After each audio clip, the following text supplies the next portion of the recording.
तो एक बार फिर से आपका स्वागत है हमारे न्यूज चैनल पॉलिटिकल एनालिसिस पे। आज का ये जो वीडियो है बहुत ही इंपॉर्टेंट होने वाला है, क्योंकि प्रधानमंत्री श्री नरेंद्र मोदी ने बांग्लादेश पे मास्टर स्ट्रोक खेल दिया है। वो क्या मास्टर स्ट्रोक है आज की इस वीडियो में हम डिस्कस करेंगे और वीडियो को इन तक जोड़ देखिएगा, आपको बहुत ही अच्छा और मजा देने वाला है। आपको पता होगा कुछ दिनों पहले जो यूनुस है बुढ़ो जो सठियाया हुआ है, एक पैर उसका कब्र में है। जब भी वो मरेगा, मतलब कुछ दिनों का मेहमान है, जब भी वो मरता है बांग्लादेश को कंगाल कर जाएगा। जैसे पाकिस्तान कंगाल हुआ पड़ा है, अभी कटोरा लेकर भीख मांग रहा है लेकिन उसे भीख नहीं मिल रहा है। उससे कई गुना ज़्यादा बदतर हाल बांग्लादेश को होने वाला है। शेख हसीना के सरकार में बांग्लादेश जो है वो डेवलप की ओर चला पड़ा था और अच्छा खासा इसका डेवलपमेंट हो रहा था, लेकिन पता नहीं इसके जनता को क्या मतलब दिमाग में हुआ कि तख्ता पलट हुआ। फिर उसके बाद से जो पता ही आप, शेख हसीना भाग कर इंडिया में आई और इंडिया में अभी तक वो है। तो कुछ दिनों पहले यूनुस अपना जाकर राष्ट्रपति से कहता है, सी जिनपिंग से, वहाँ पर गया हुआ था।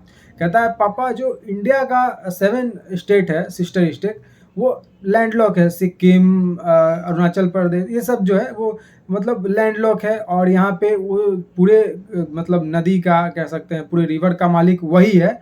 उसके बिना जो इंडिया है चिकन नेक से होकर नहीं जा सकता है। ये सारा कुछ कहा था जाकर, और आप चाइना को कहा था कि तीस्ता रिवर आइए और यहाँ पे डेवलपमेंट का कुछ काम करिए। तो ये कैसे इंडिया को बर्दाश्त हो पाता कि इंडिया के दुश्मन को इंडिया के सीमा पर लाकर बैठाना, ये कैसे इंडिया बर्दाश्त कर सकता था। इसीलिए एक डील साइन हुई थी। आपको पता है शेख हसीना 2020 में थी वहाँ पे प्रधानमंत्री बांग्लादेश की, और मोदी के बीच में एक डील साइन होता है, ट्रांसफॉर्मेशन फैसिलिटी। ट्रांसफॉर्मेशन फैसिलिटी से बांग्लादेश को ये फ़ायदा मिलता कि बांग्लादेश जो कि डायरेक्टली सामान कहीं यूरोप के देश में भेजता था, जो ज़्यादा उसको कॉस्ट लगता था, वो भारत से होते हुए गुजरते हुए उसे कम कॉस्ट लगता। यहाँ पे भारत के एयरपोर्ट और जो बंदरगाह है उसका इस्तेमाल करके उसको अच्छा मुनाफा हो सकता था। ये शायद से हम इसको बहुत सिंपल तरीके में ये समझ सकते हैं, ट्रांसफॉर्मेशन फैसिलिटी उसे कहते हैं कि वो एक देश से दूसरे देश और फिर तीसरे देश में जाकर वो सामान पहुंचता है जहाँ पे उसको जाना है। यानी कि एक देश से दूसरे देश तक ये सामान जाकर डेस्टिनी पे अपना नहीं पहुंचता है, इसको हम कहते हैं ट्रांसफॉर्मेशन फैसिलिटी। तो यहाँ पे बांग्लादेश से होते हुए इंडिया में आता, इंडिया और फिर दूसरे देश पर ये सामान ले जाता दूसरे पोर्ट पे, और वो दूसरा देश फाइनली इसे अपना जगह पर भेजता, उसे कहते हैं ट्रांसफॉर्मेशन फैसिलिटी। तो यहाँ पे इंडिया का तो था, लेकिन इंडिया में अनुमान है कि 80% उद्योग का जो क्लॉथ का उद्योग है, ये 80% बांग्लादेश पूरे यूरोप को बेचता है और अमेरिका को बेचता है।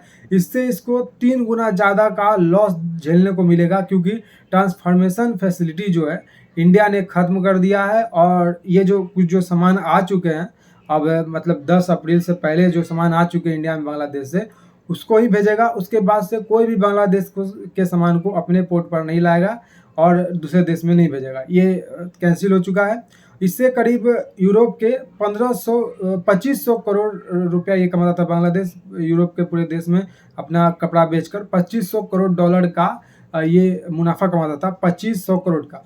अमेरिका में ये अपना क्लॉथ बेचकर 1500 करोड़ डॉलर का व्यापार करता था। और बाई रोड बेनापोला और पेट्रोपोलास बॉर्डर से इसको इंडिया के दिल्ली तक आने के लिए 1900 किलोमीटर का एरिया को पार करना पड़ता था।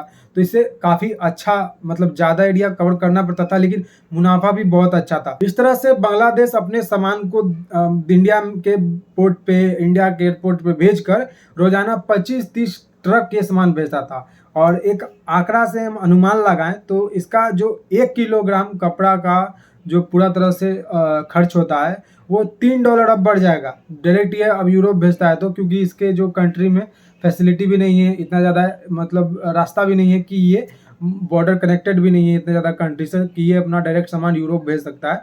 इंडिया ही एकमात्र इसका सहारा भी था, और बहुत ज़्यादा एरिया कवर करने के बाद भी इसे कम खर्च देखने को मिलता था। ये सारा अब बंद हो चुका है। अब इसे $3 का झेलना पड़ेगा। $3 पैसा लगाने पर ही इसे 1 किलोग्राम कपड़ा अब ये भेज सकता है। इससे करीब इसको 258 रुपया का खर्चा आएगा, $3 यानी कि इसे चार्ज आएगा, जो कि दिल्ली एयरपोर्ट में भेजने के बाद से इसका जो है 103 रुपया ही खर्चा होता था, जो कि आधे डॉलर का भी आधा लगता था इसे। लेकिन अब इसे हर रोज़ 155 रुपया का 1 किलोग्राम कपड़े का वजन पे इसे खर्च बढ़ जाएगा, 155 रुपया का। अब बांग्लादेश को रोजाना 1500 टन अपने सामान को भेजने के लिए डायरेक्टली बांग्लादेश से यूरोप के देशों में, अमेरिका में भेजने के लिए अब इसे 25 करोड़ का नुकसान झेलना पड़ेगा, जो कि बहुत ज़्यादा ये है। और अब ये 15 से लेकर 20% का इजाफा हो चुका है, जबकि ये अमेरिका इस पे टैरिफ अलग से लगाया हुआ है। टैरिफ तक का तो मार ये झेल ही रहा था, लेकिन अब ये जो इंडिया का जो दुश्मनी लिया है उसका भी अब इसे भार झेलना पड़ेगा, जो कि बहुत अच्छा हुआ इसके लिए, क्योंकि बहुत ज़्यादा ये बुढ़ो उछल भी रहा था। अब इसे सालाना एक अनुमान के मुताबिक 15,000 करोड़ का इसे नुकसान झेलना पड़ेगा, जो कि बहुत ज़्यादा है बांग्लादेश जैसे छोटे कंट्री के लिए, जो कि ये तरक्की कर रहा था। लेकिन बोलते हैं कि विनाश काले विपरीत बुद्धि, तो वही कुछ हथकंडा ये इसने अपनाया। और यूनुस को अब तो समझ जाना चाहिए कि इंडिया से जो पंगा लेना इतना खतरे से खाली नहीं है, क्योंकि अब इंडिया वो वाला इंडिया नहीं रहा पहले वाला कि जो कि मनमोहन सिंह की सरकार में हुआ करता था, यूपीए के सरकार में, कांग्रेस के सरकार में, कि टेररिस्ट आए मार कर जाए और इंडिया कुछ भी ना करे। नहीं, अब ये नरेंद्र मोदी का नया इंडिया है, और यहाँ पे अब कुछ भी करोगे तो नेशन फर्स्ट का इंडिया काम अपना तो रखता ही है, लेकिन अपना भी कंट्री फर्स्ट को रिप्रेजेंट मोदी करते हैं। और अगर हमारे इंडिया के बारे में कुछ गलत बोलोगे चाइना में जाकर, और इंडिया के दुश्मन को हमारे बॉर्डर पर लाने का कोशिश करोगे, तो इंडिया मुंह तोड़ जवाब देगा। अब भाई झेलो अपना 17,000 करोड़ का नुकसान, और रोज मतलब महीना में 2500 करोड़ का नुकसान, महीना में 25 करोड़ का नुकसान, और सालाना 17,000 करोड़ का नुकसान तुम्हें झेलना पड़ेगा। सोचो बांग्लादेश। तो यूनुस का एक चीज बोलना बांग्लादेश के लिए भारी पड़ गया। और आपको पता होगा थाईलैंड में एक बैठक थी सभी देशों का, म्यूजियो का देश था, एक इंडिया भी गया हुआ था इसमें, अपना जापान भी था, और ये भी बांग्लादेश का यूनुस भी गया हुआ था ब्रो। ये भी जाकर कहता है मोदी से कि ये जो शेख हसीना इंडिया में गई हुई है इसको आप वापस कर दीजिए। तो इंडिया वहीं से अपना शिकंजा कसना चालू कर दिया, और अब इसे समझ में आएगा आगे। अब देखिए क्या क्या होता है, ये इसके साथ बांग्लादेश के साथ बहुत बुरा होने वाला है। अगर बांग्लादेश माफ़ी नहीं मांगा, यहीं पे नहीं रुका, तो बांग्लादेश को और भी इससे ज़्यादा कष्ट झेलना पड़ेगा, क्योंकि इंडिया से बांग्लादेश सामान जाता है, खाने पीने का चीज़ ज़्यादा बांग्लादेश जाता है इंडिया से, गेहूँ चावल दाल हो गया, ये सब ज़्यादा इंडिया से जाता है, क्योंकि बांग्लादेश में उपजाऊ ज़मीन है ही नहीं। ये आप सर्च कर देख लीजिएगा। तो अब बांग्लादेश को मोटा नुकसान झेलना पड़ेगा इंडिया से पंगा लेने का। अब यही नतीजा होने वाला है। सभी देश जो कि अभी देख सकते हैं पाकिस्तान को इंडिया से जो पंगा लेने पर क्या नुकसान झेलना पड़ा है, कि वो इंडिया पहले माल अपना बेचता है यूएई में, और यूएई से पाकिस्तान वही सामान इंडिया का बहुत हाई परसेंटेज पे लेता है। तो देख सकते हैं कितना ज़्यादा शिकंजा बांग्लादेश पे कसा इंडिया, और अब पाकिस्तान पे कसा।